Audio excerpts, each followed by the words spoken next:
First, let me say Radhe Radhe to each and every one of you here tonight, and my pranam, my humblest prostrations to each and every one of you.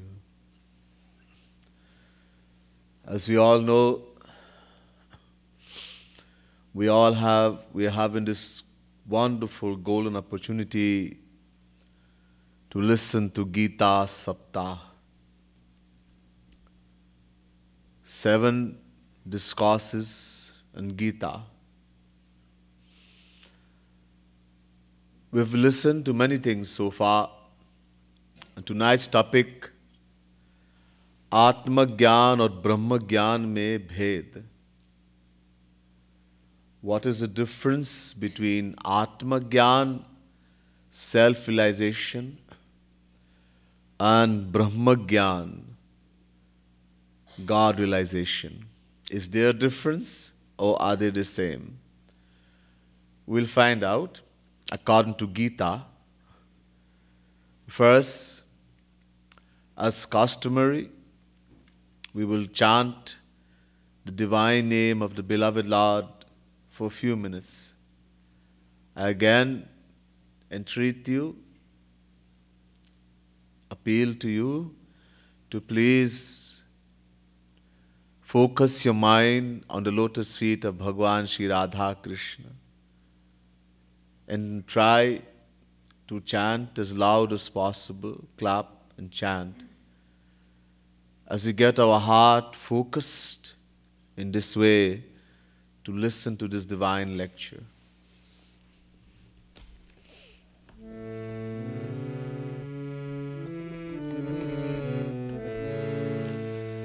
Shri Radhe Radhe Govind Radhe Shri Radhe Radhe Govind Radhe Shri Radhe Radhe Govind Radhe Shri Radhe Radhe Govind Radhe O Shri Radhe Radhe Govind Radhe Shri Radhe Radhe Govind Radhe Shri Radhe Radhe Govind Radhe Shri Radhe Radhe Govind Radhe Shri Radhe Radhe Govind Radhe Shri Radhe Radhe Govind Radhe Shri Radhe Radhe Radhe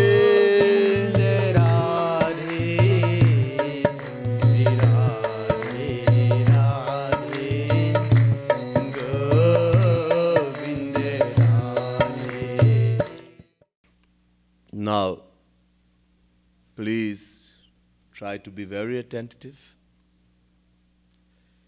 and listen very carefully.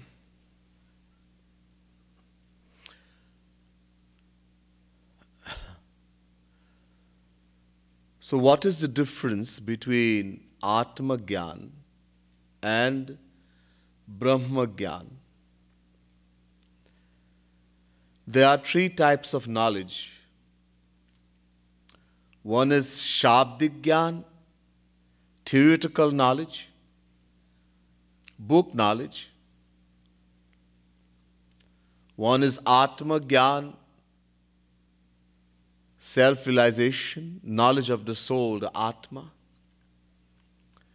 And one is Brahma Gyan, God realization or knowledge of Bhagavan, Shri Krishna. Shabdik Gyan, knowledge we get from reading book, this is empty knowledge. This knowledge only increases pride. Gyan Abhiman, the pride of learning. Anyone who reads a lot gets knowledge from here, from there, some Gita, some Ramayana, some Bhagavad, few Ved mantras, Upanishad. The pride comes, I already know everything. Abhiman. So this is what book knowledge does. Mind you, book knowledge is not all totally wrong. Shabdik Gyan. It is very important. In the beginning, for a sadhak, this knowledge, Tattva Gyan, is very, very important. But not to read by yourself the scriptures, but knowledge given to you by a saint, a true guru. His interpretation of what the scriptures are saying. These words in the scriptures, they are called Parokshabad. Parokshabad means there is a hidden, deeper meaning. On top, it is saying one thing, and what it means on the inside is completely different. Many Western philosophers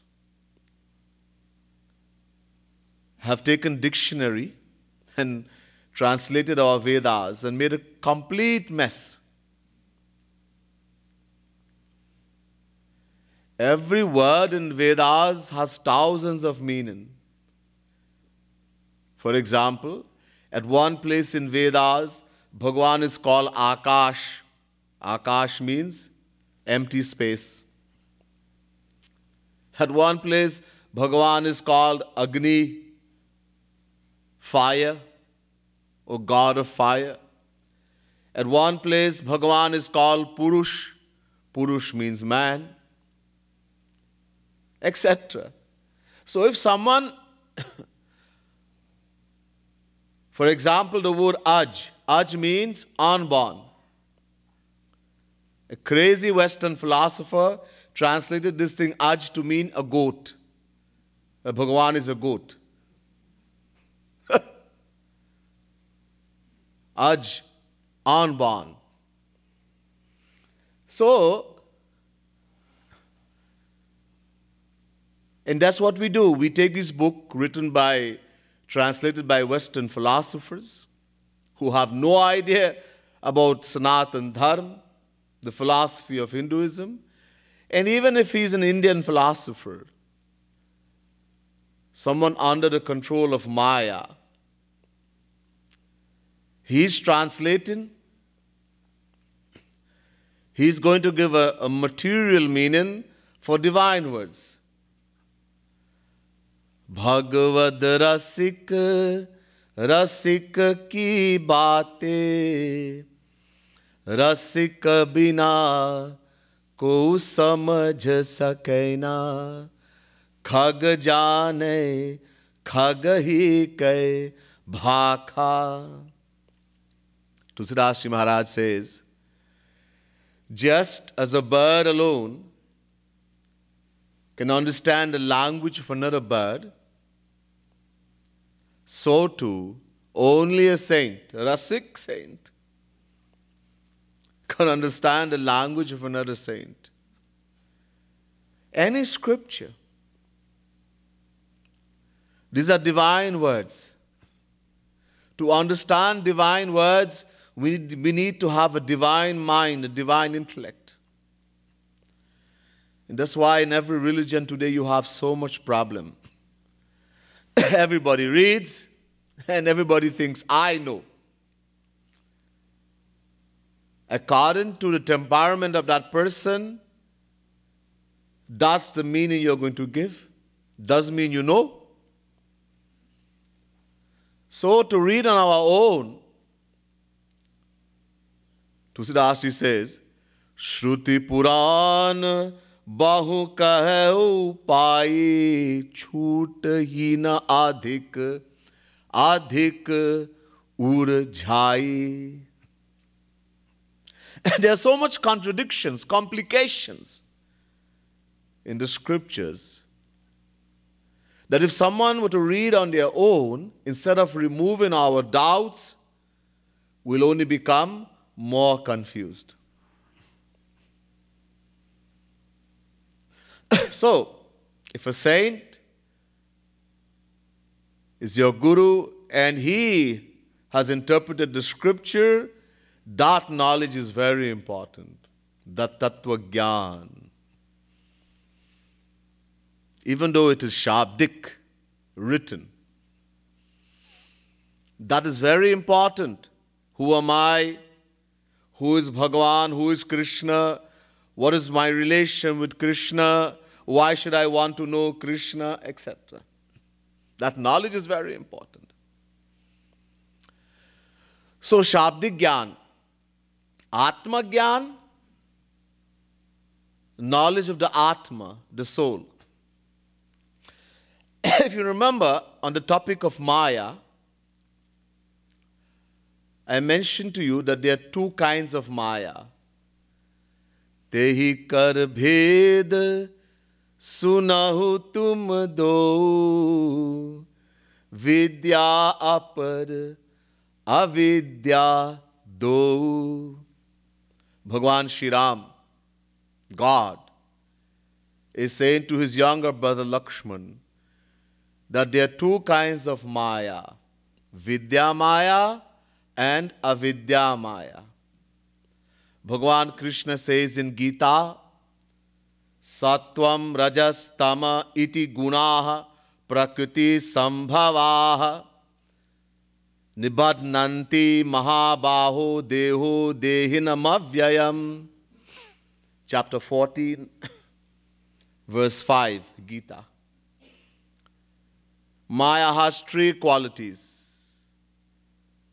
Sattvagun, Rajogun, Tamogun, which binds the soul to the body. Same thing is said in Vedas. Aja mekam lohit shukla krishnam bahavi prajaha shrijamanam sarupaha ajo heko jushumanunu shete jaha tenam bhukta bhogam ajonyah. Shvetashvataro Upanishad, chapter 4, verse 5. Maya has three qualities. Sattvagun, Rajogun, Tamogun. These three qualities, they have their control on our mind, our thoughts and ideas. They control our thoughts and ideas. A mixture of these three qualities are inside all of us. Until we attain God realization and become free from Maya, all these three qualities are in us, a mixture of them. And one is always predominating. You know, you see wrestling. Well, we don't, many of us may not like to, but we may have seen sometime. So supposing there are three wrestlers in a ring, one tumbles the second down, the third tumbles the first down, the second tumbles the third down. One is always predominating. And the one which predominates determines our nature, our character, how we're going to think at that time. If the sattvic quality is predominating, Rajas, Tamas is there. But now sattvic quality is predominating. We are serene and calm, and high and noble thoughts fill our mind. If we are sadhak, we want to do sadhana. We want to just sit down and do Rup Dhyan of Radha Krishna, the saint. When the Rajas quality predominates, we are passionate, hopeful, and ambitious. How to make more money, how to get a better post, a better job, etc. And when the tamas quality predominates, this happens a lot. We are lazy, lack incentive, and our will grows weak. Bad, evil thoughts come in the mind, negative thoughts. The taste also for very bad things, alcohol, meat, spoiled food, rotten food. Oh, people, there are people like that. When the sattvic quality predominates, oh, you want sweet, healthy food that will give health to the body. Steamed vegetable, no problem. And when the rajasic quality is predominating, oh, give me some more pepper, mirch, masala, khub, hot, spicy. This is all to do with how these qualities are in the mind. Even how we think about each other. Sometimes you meet somebody and you just like that person. And you think that must be a very good person. My blood takes that person. Some people say there's a saying like that. Oh, some people go to the point, my soul mate. All that happened at that time was that the qualities of the two people were matching. It may be sattvic, it may be rajasic, it may be tamasic, but the qualities were matching. So friendship is possible. But should any change in that quality come in any one of those persons, oh, all that friendship comes to an end. That same boy who said, oh, to the girl, or the girl said to the boy, we'll live and die together. Now I want to kill that boy. Can't stand to see your face in front of me. It happens. So these are the three qualities. Now, I mentioned to you before, in the topic of Maya, that Rajas, Rajogun plus Tamogun combined, this is Avidya Maya. And Sattva Gun by itself, this is Vidya Maya. And I also told you briefly what these two Maya does. Ek rachai jag gun bas jaake Prabhu prerit nahi nij bal taake. Vidya Maya, Sattva Guni Maya, together with the help of Bhagavan, creates the world. The outer world, that's what we see around us. And Avidya Maya, ek dushta atisaya dukha rupa ja bas jeev paro bhava kupa. Avidya Maya governs and controls us, the individual souls, and makes us suffer, makes us forget who we are. It makes us identify with the body.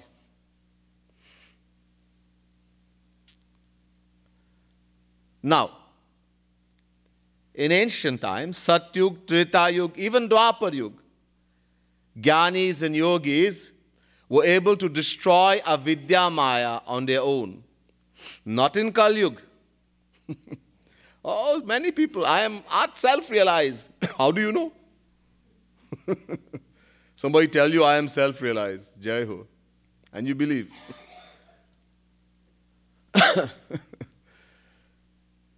So in those yugs, people were able to realize that I am the soul, the Atma. They became Jivan Mukt, Paramhans. They realize I am the soul, I am the Atma. Only avidya maya. This Atma Jnani, this Jivan Mukt Paramhans, they go into Samadhi. This is a very great happiness. The happiness experienced by the Jnani in Samadhi, none of us in the world can understand. That happiness is so great that that person, that Jnani, feels, I have attained everything. But he falls. Because Vidya Maya he cannot cross. As long as that Jivan Mukt Paramhans is in Samadhi, he is safe. But the moment he opens his eyes, Vidya Maya takes hold of him and he falls. Let me give you an example, a few examples of the realization of an Atma Jnani or Jivan Mukt Paramhans. Let's suppose someone has committed some crime, stolen something, killed somebody, some crime. Now the law takes after him, the police, and to get away from them, he runs deep into the forest, in the mountains somewhere, and hides in a cave. The police are unable to find him. As long as he remains hidden in that cave, he is safe. But how long is he going to stay there? He has to eat. He has to come out and get things in the world. So, after getting very hungry, he comes out in the world, goes shopping in the town, and the law sees him, the police see him, and they capture him. Another example. Somebody has disturbed some honeybees, went searching for honey, broke the nest, and the honeybees took after him. Being chased by the honeybees, that person dives into Radha Kund, a pond of water. Now, as long as he remains under the water, he is safe. But the bees keep hovering above the water. He has to come up for air. And the moment he comes up, they sting him. That's the realization. That's what is called Atma Gyan, self-realization. Jivan Mukt Paramhans. There's a beautiful katha in Bhagavad Mahapuran. This Bhagavad is so important. Many philosophers have accepted that where the philosophy of the Bible finishes, the Gita starts. And where the philosophy of the Gita finishes, Bhagavad Mahapuran starts. In the 5th canto, the 5th book of Bhagavad Mahapuran, there is a katha of a great personality called Jar Bharat, Jivan Mukt Paramhans. Let me give you a little history of this Jar Bharat. There was a Manu by the name of Swayambhu Manu. All right. A Manu, how many Manus there are? In one kalp, 12 hours of Brahma, there are 14 Manus. Look, this age we live in is called Kali Yuga. The present age. How long is Kali Yuga? 432,000 years. 2 times Kali Yuga is equal to the length of Dwapar Yuga. 3 times Kali Yuga is equal to the length or the age of Treta Yuga. And 4 times Kali Yuga is equal to the age, the length of Satyug. So there are 4 yugs. First Satyug, then Treta Yuga, then Dwapar, then Kali Yuga. This is called one Chatur Yuga. These 4 combined is equal to 4,320,000 years. When you multiply one Chatur Yuga by 71, you get 306,720,000 years. That is called one Manvantar. the age of a Manu. The Manu of the present age we are living in is called Vaivaswat Manu. And there are 14 Manus in one Kalp, which, as I told you, is equal to 12 hours of Brahma, 4,294,080,000 years. 12 hours of Brahma. Brahma has 12 hours night, 12 hours day. He lives for 100 years, 311 trillion and 80 billion years. Don't think about it too much.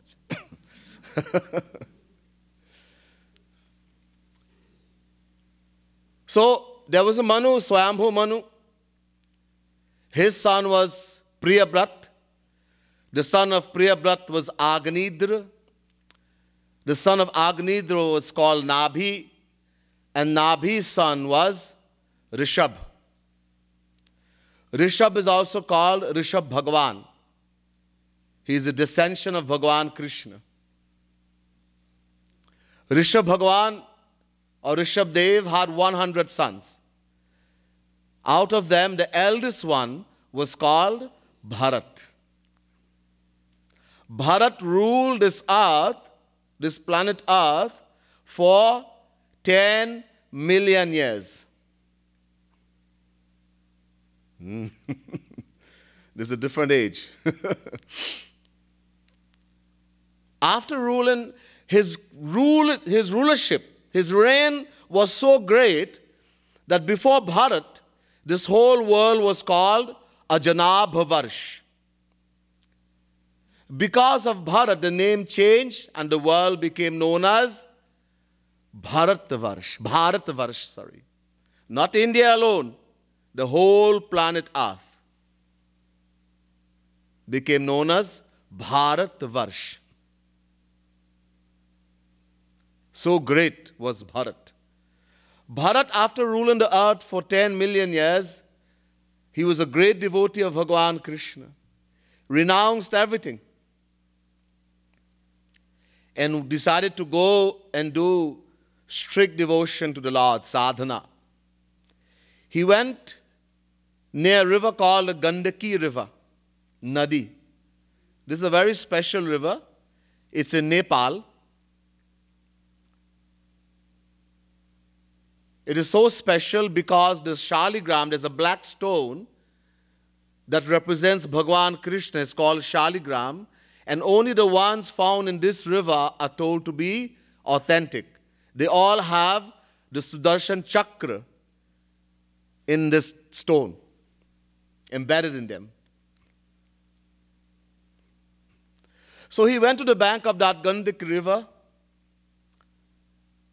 There was an ashram, and continued to practice in his sadhana to increase his devotion.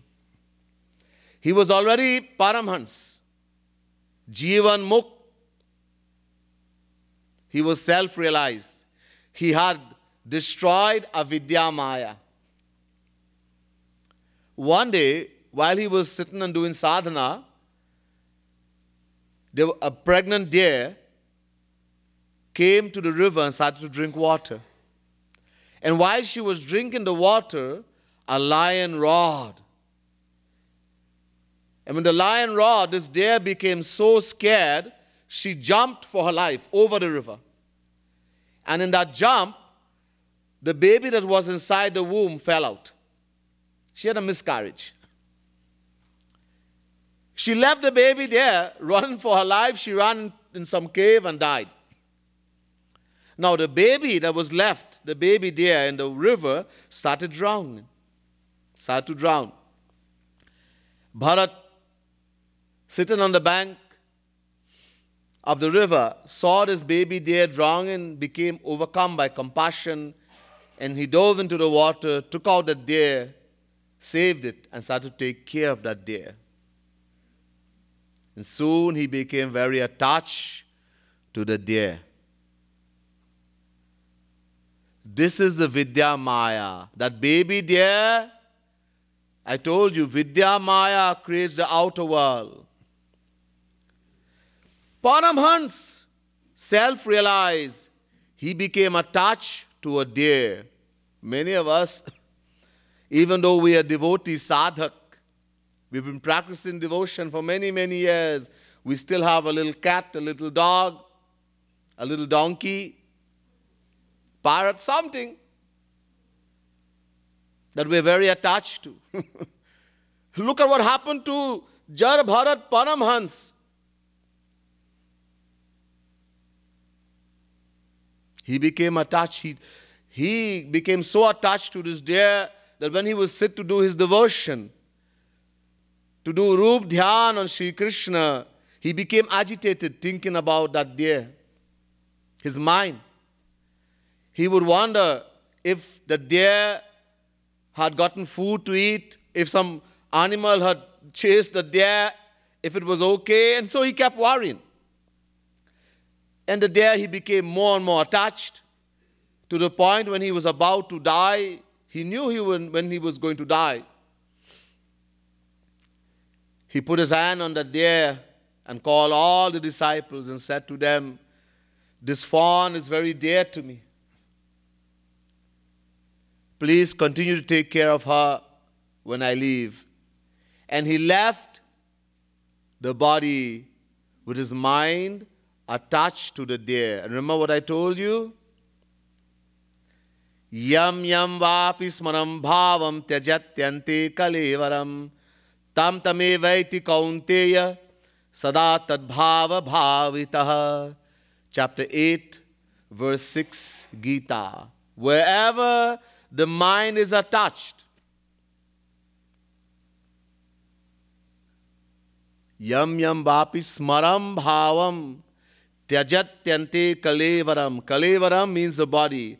When you leave the body, when the life leaves this body, wherever the mind is attached, that is what you're going to be or attain in the next life.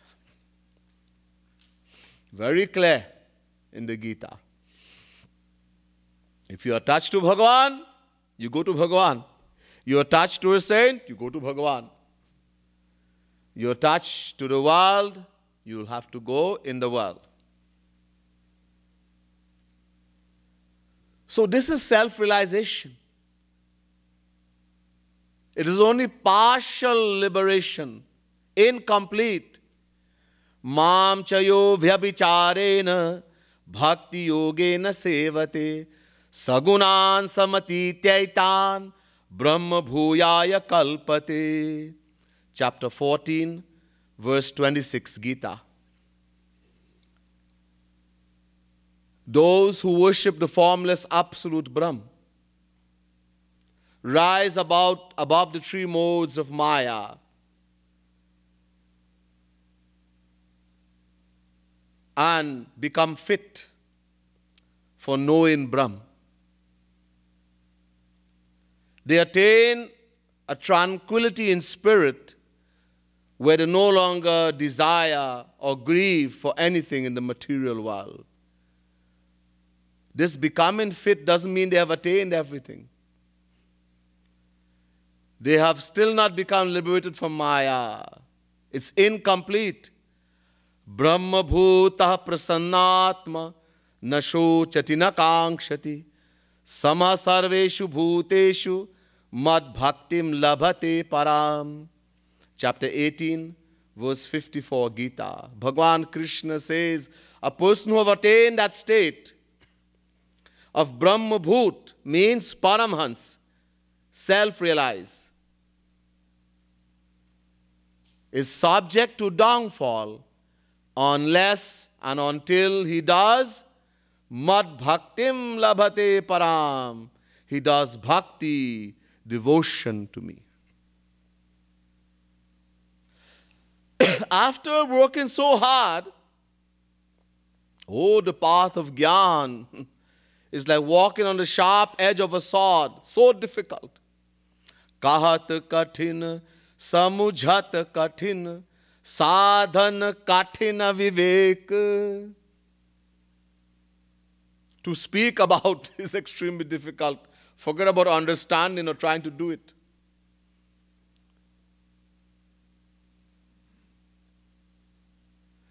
And even after you have done so much, you have realized I am the soul, the Atma. Now you have to come back and do bhakti, ABC, like what we are doing here. Why? Daivi hesha gunamai mama maya duratyaya mame vaye prapadyante maya metantarantite. Chapter 7, verse 14, Gita. Bhagavan Shri Krishna makes it very, very clear. He says, oh bhaiya, this Maya is not an illusion, as people say. Daivi. Daivi means it's divine. It's a divine power. And Mama Maya, Meri Maya. Maya belongs to me. It is my power. So nobody can cross Maya by themselves. How to cross Maya? Mam Ev. The word Ev means only. Prapadyante. Complete surrender. Only the person who completely surrenders to me, to God. Then Bhagavan will tell Maya, leave that one now. Leave him, leave her. She's mine. Then Maya will go. Not before that. So only when Bhagavan or somebody who has attained Bhagavan, the saint, tells Maya to go, will Maya go. The scriptures have described the person who practices the path of Gyan, the Gyani, and the Bhakt, the person who practices devotion. They have described them. The Bhakt has been described like a baby kitten, likened to a baby kitten. When a mother wants to take the little kitten from place to place, what does she do? She takes up that baby kitten in the mouth. It is under the full protection of the mother, no fear. All cats do this. Big one, small one, all. They take up the baby in the mouth and take it from place to place. No danger. But the Gyani has been compared to a baby monkey. The baby monkey holds on to the mother. The mother doesn't hold the baby monkey. The baby monkey holds on to the mother. And many times when the mother jumps from one branch to a next branch, the baby which is holding on loses its grip, falls and dies. Bhagavan Krishna says with a challenge at one place in the Gita, Kaunteya pratijanihi name bhakta pranashyati. Chapter 9, verse 31, 3:1, Gita. Hey Arjun, the Lord is saying with a challenge, I say with certainty that my devotee, my bhakta, can never fall, can never perish. He didn't say name jnani. He didn't say name karmi. Only name bhakta. Because the devotee is completely under the protection of the Lord. He surrenders to the Lord. This is why Bhagavan Krishna says, Bhaktya ma vijanati yavan yaschasmi tatvatah tatu mam tatvatu gyata vishate tadanantaram. Chapter 18, verse 55, Gita. The Lord is saying, without bhakti, without devotion, no one can attain Brahma Gyan, knowledge of God. To cross Vidya Maya, you have to do bhakti, because this is God's power. This is the Maya Bhagavan Krishna is talking about when he says, Daivi hesha gunamayi. Only when you completely surrender to Bhagavan and he tells Maya to go, that Vidya Maya will go. So self-realization is not God realization. Many Western philosophers, many people who even from India have written books saying self-realization is God realization. This is the biggest hogwash.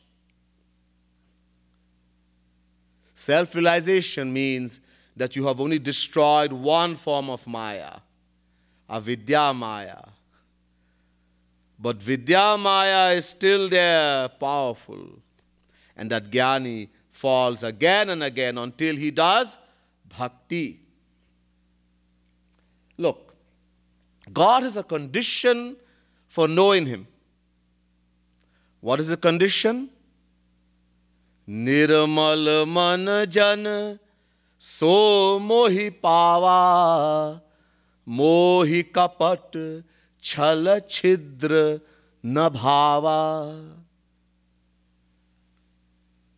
When Vibhishan, Ravan, the Rakshas, the demon king, had a brother by the name of Vibhishan, a devotee of Bhagwan. Vibhishan tried to advise Ravan for his own good, and Ravan kicked him out of Lanka. So Vibhishan came to the shelter of Lord Sri Ram. When the world has kicked you, when no one is there for you, Bhagwan is there. He's always there for you. Vibhishan came to the shelter of Bhagwan Sri Ram. Everyone, oh, he's an enemy, a spy. Lock him up, throw him in jail.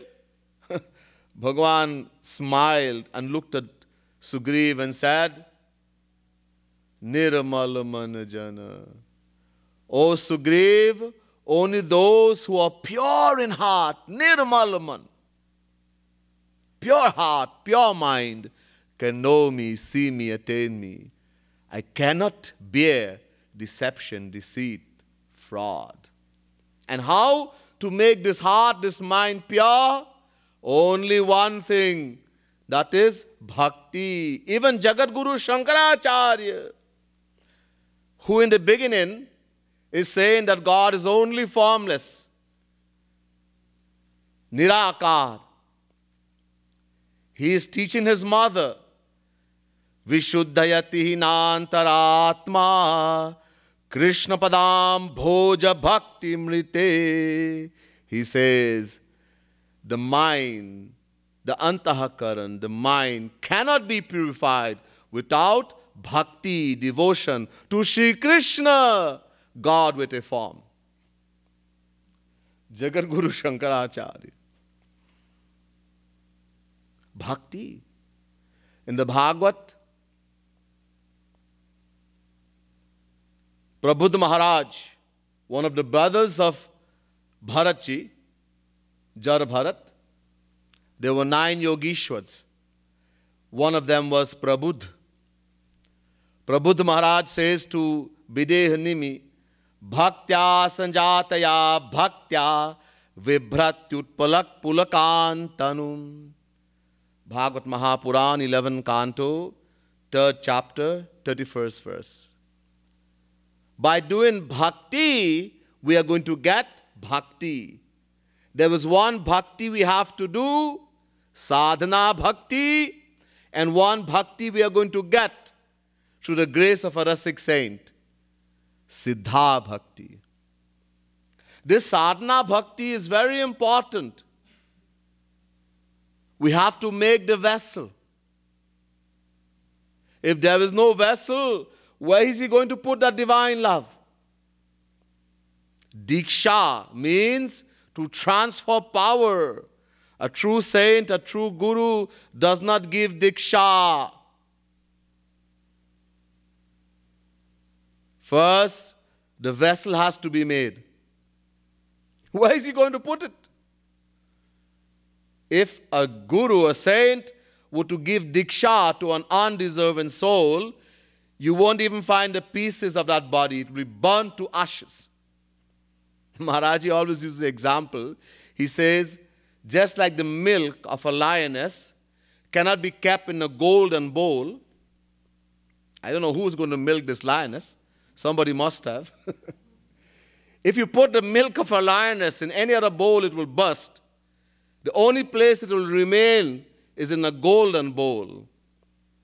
In the same way, this heart, this mind, this vessel has to become deserving. We have to make that vessel first. And that sadhana, no guru can do for you. We have to do. If any guru, any saint could have done sadhana for us, this world wouldn't have existed anymore.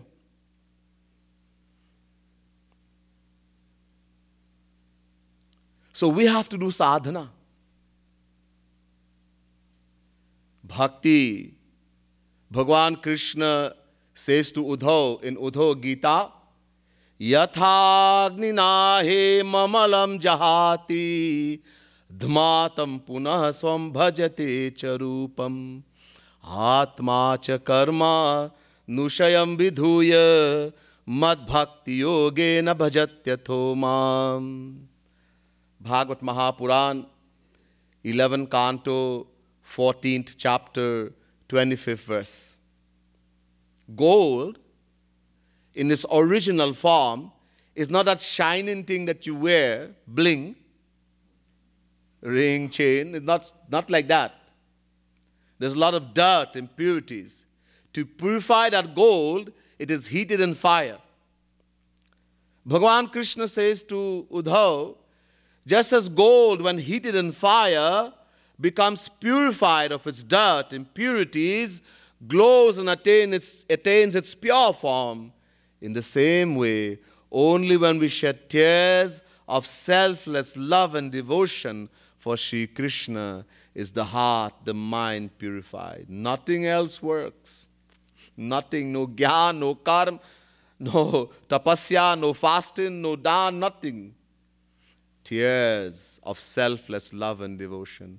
Yatha yathatma parimrijyate sau mat punya gatha shravana bhidhanai tatha tatha pashyati vastu sukshmam chakshur yathaivanjana samprayuktam. Bhagavad Mahapuran, 11th canto, 14th chapter, 26th verse.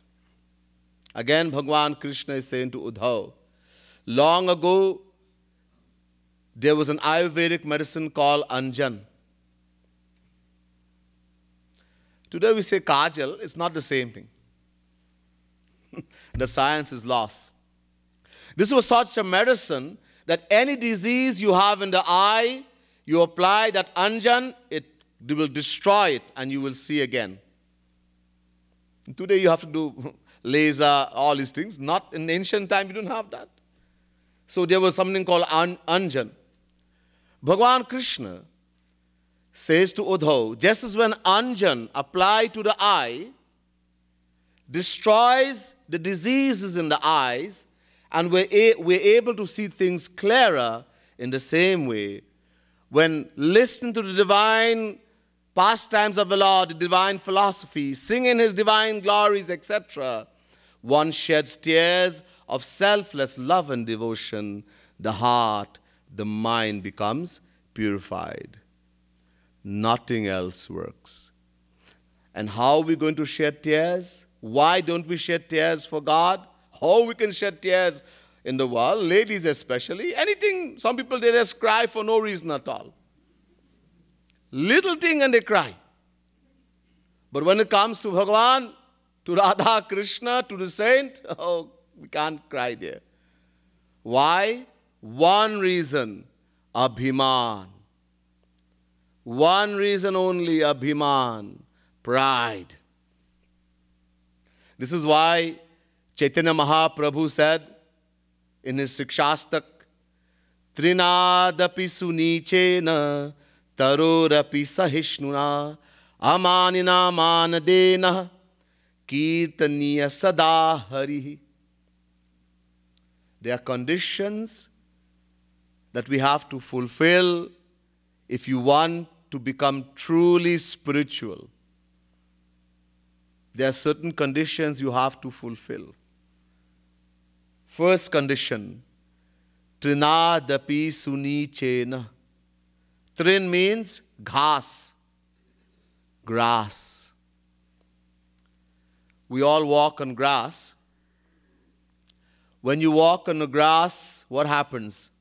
The grass bows, it bends. A grass never says, "Hey, are you blind? Can't you see where you're going?" Have you ever seen a grass do that? Chaitanya Mahaprabhu is saying, we have to become humbler than a blade of grass. Can you imagine? We complain for everything. Oh, I came to Radha Madhav Dham. I don't know, I didn't get the right kind of bed to sleep. It was too cold. Oh, I don't like the food they cook. Oh, it's too cold, it's too hot. I don't like this person, I don't like that one. We complain, oh, this one is saying this to me, that one said that. And it's the truth.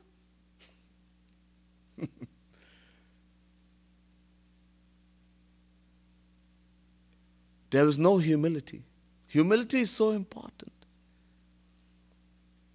If I realize, look, if I do one wrong thing in one lifetime, and uncountable lifetimes have gone, it means there are uncountable wrong actions stored in my mind as sanchit pap. And every moment we are thinking wrong thoughts. The performer of the action is the mind, God does not note what you do physically. He notes our thoughts and ideas. So if we think about that, how in 24 hours of a day, how much time do we think favorably about Radha Krishna, about the Guru? Then we'll realize that we are all gross sinners. Mahapapi se bhi, that even the greatest papi sinners, Ajamil, is nothing compared to me. Then the tears will come. We have to feel inside. Man nimitam kitam papam mad dharma cha kalpate mamnahritya dharmopi papam syanmat prabhavatah. The scriptures give a definition for what is right and wrong. We think we know what is pap, wrong, and what is dharma, righteous action.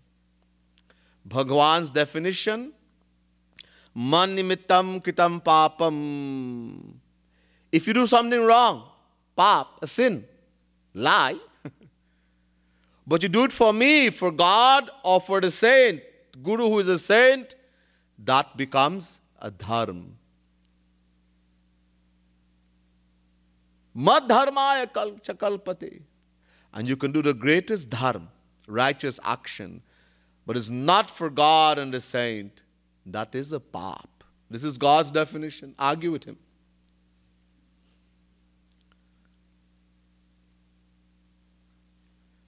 So how then we can't get that feeling that I am the lowest of the low? And we find fault with everybody, and we can't find our own faults. Stop all this fault finding and this negative thoughts. Second thing, tarorapi sahishnuna, to be more forbearing, more tolerant than a fruit-bearing tree. There was a fruit-bearing tree, mango tree, apple, some tree that bears fruits. Somebody takes care of the tree. Water, manure, fertilizer, everything. And one person tries to kill the tree, break the branch, throw stone, everything. But when the tree bears fruits, does it say, hey, you took care of me, I'm going to give you the sweetest, the most luscious, sweetest mango. And you broke my branch? No mango for you. Oh, poison mango.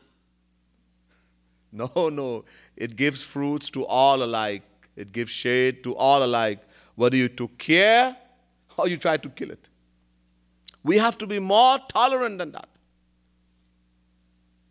And that will only happen when we realize deep down inside that I am no better than anybody. I might be even worse. Then you can be truly forgiven and forget. Somebody does something, so what? We all on a Maya, everybody is bad. Nothing is surprising. Some people do it outwardly, openly, some do it inside their mind. You can't tell what they're thinking inside. You think that's your best friend, and you have no idea what is going on inside.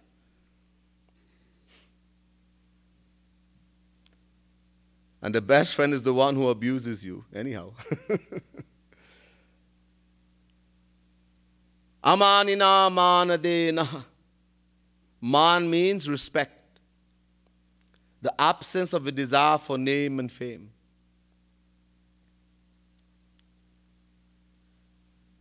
Not to want your name, not for anybody to see your devotion. You hide it.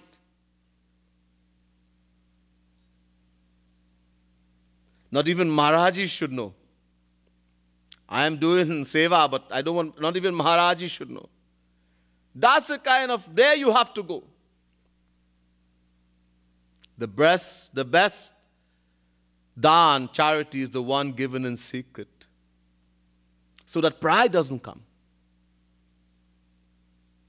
To give respect to all, whether big or small. Not to see high and low, and not to demand respect.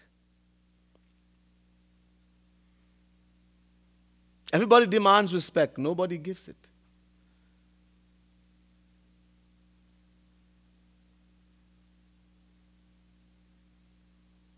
Especially in your home. Maharaji says, tab kabil ho. Those who are lower than you, smaller than you can give respect to them. You're working in an office, and you are the boss, or you have a higher position, and you can respect those below you. Speak to them softly and gently, sweetly. In your own home, the children, the wife, the husband. Then you can know I am good, when you can be very sweet, very soft, very gentle there. With strangers it's easy. And when we come home, hey Bhagwan, we become animals. There you have to really practice. So these are some of the things we have to practice. It's very important. Sorry, time wouldn't allow me to go in more detail, but we still have couple more lectures to go. So tears are very important. That's why even the Atma Jnani has to come back now and do bhakti, to shed tears. Then he will be able to cross Vidya Maya and attain Brahma Gyan. That's enough for tonight's lecture. Bol Ladli Lal ki jai. Srimad Sadguru Sarkar ki jai. Jai Jai Shri Radhe. Jai Jai Shri Radhe. Jai Jai Shri Radhe.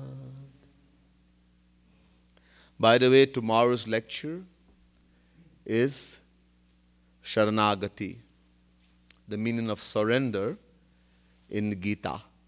All right, so that's tomorrow's topic.